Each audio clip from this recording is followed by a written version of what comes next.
we're about to be bothered by one of my family members, Yeah, your and I'm daughter's gonna coming. I'm gonna share the slide. I'll just keep you in here for now, Kathy. That's fine if you don't mind. Sure. And there's Leah. I've made your slide, and this is my daughter Leah, who's about to join us, and share a little bit about her homemade journey and where she is today. Um, and very proud of her. Let me just find her. I just think we're getting towards the end of the evening, so I might just pull those that are available can come and sit in here. Do you want to come and sit here, Michelle? Want to be spotlit? Stay in the shadows there. You We can, might, you might as well. yeah.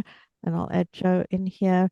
So, so Leah, I hope you don't mind. We're bringing some extra company in here It's for you. So, okay. this is Leah, and Leah is my second youngest daughter, um, or second youngest child out of seven.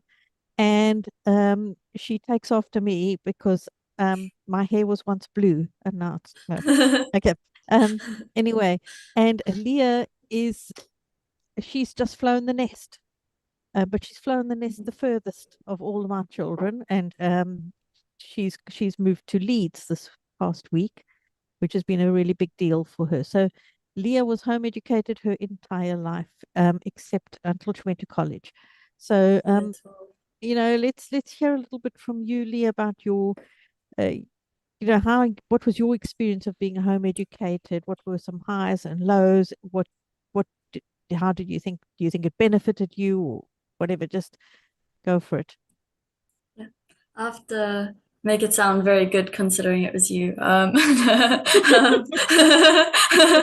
Well, you're too far for me yeah. to come and catch you, so Yeah, so I was home educated until year 12, so until I entered college. But for me, I was always quite creative. Like my mom always say that I was very creative. I was a very active child. Didn't like to sit still for very long.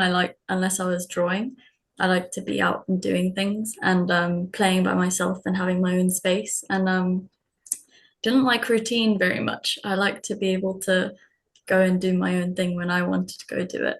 Um, so for me, a lot of the time, like being home educated, I'd really like that I could just I had the freedom to go do what I wanted. My mom always made sure that like we were doing everything that we needed to. We were getting our like mandatory subjects done, but we still, we had a lot of space to grow creatively and to explore our own interests. And so I went down kind of the creative path, but I was always able to like nurture that. And even going into college in year 12, I had already like gone into college with a built portfolio because I was like, I'm all of the work I'm just going to do by myself in my free time.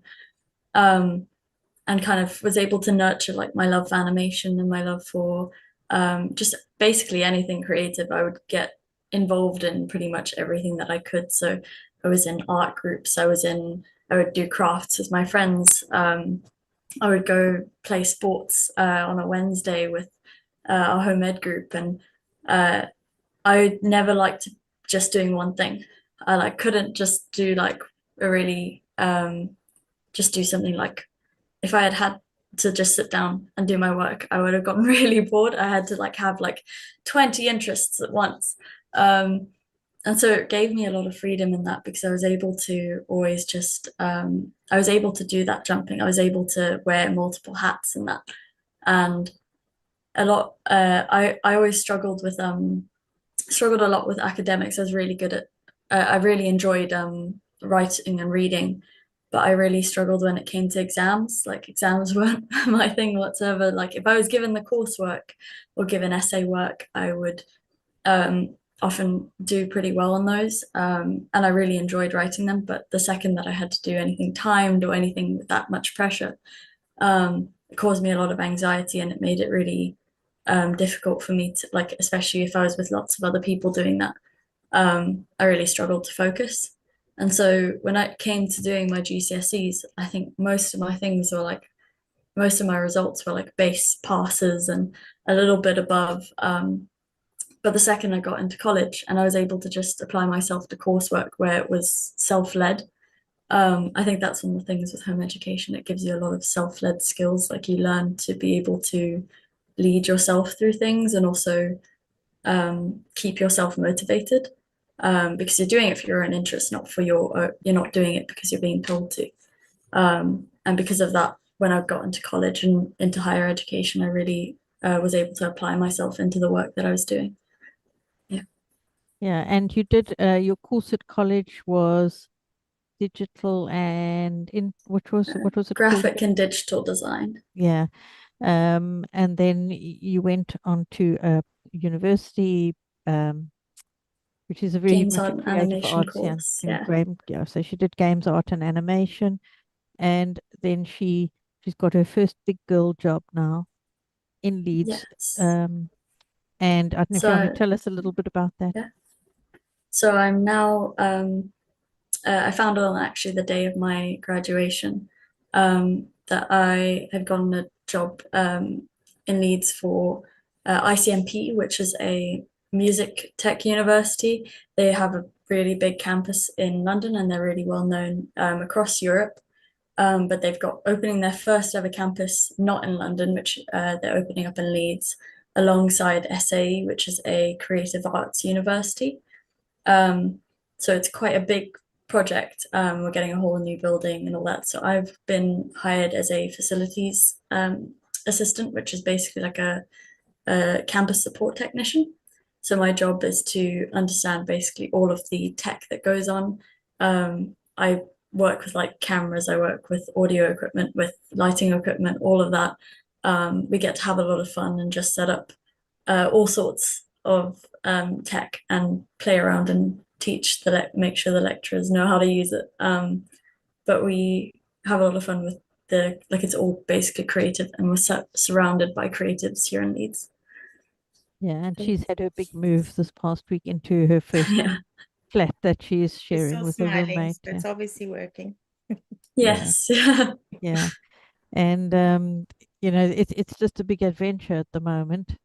I mean, I haven't actually, it's the first time I'm actually seeing her since she's been gone. We've been chatting on Yeah. WhatsApp, but I hope you're looking after yourself, Always.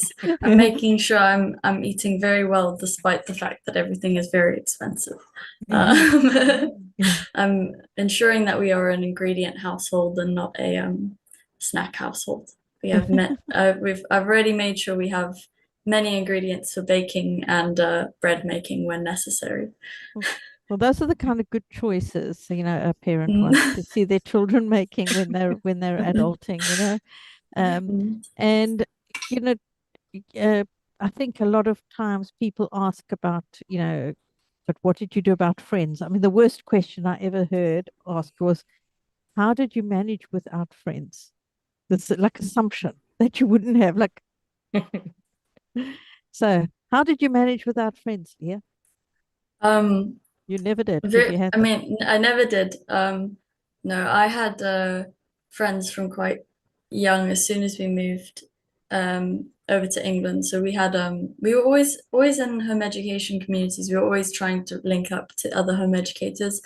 There was never like um, I don't think there was really ever a time where we were like not friends with other home educators with kids about my age.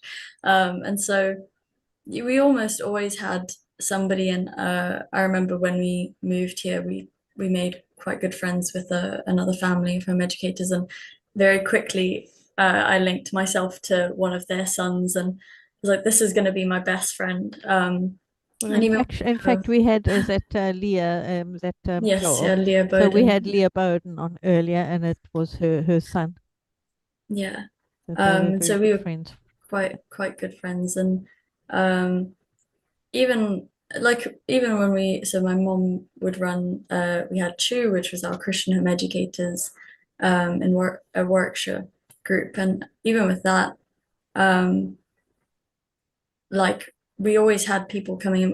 We had loads of people my age coming in, usually because of bullying or just not wanting a new experience of education, which I think is quite common now. It's just people want to try something new when it's not working for them.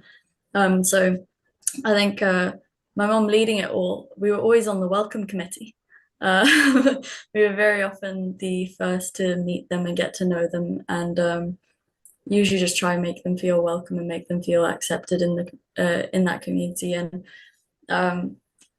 I think as much as I was quite a quiet child, I would often get like quite excitable and very, very chatty with pretty much everyone who was willing to have a conversation about anything I was interested in. But I always had somebody around me, and we always had like we'd have all sorts of social meetups. We used to go do all sorts of trips, educational and even just fun trips and stuff. And so uh, like I think always, even when I went into college, there was always the thing of, oh, did you have any friends when you were younger?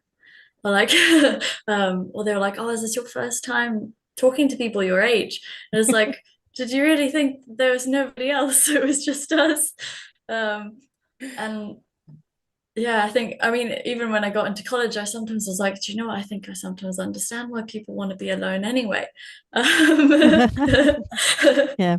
But no, I always had somebody around me, and I always had um, friends. And even when we started having, obviously, a lot of the older kids within our group start going to college and going to university and all of that, even then you were always around. Like I became, I think one of the things I was watching the YouTube stream earlier and watching the chat, and somebody said something about how in home education we treat children like adults and or like people. That was the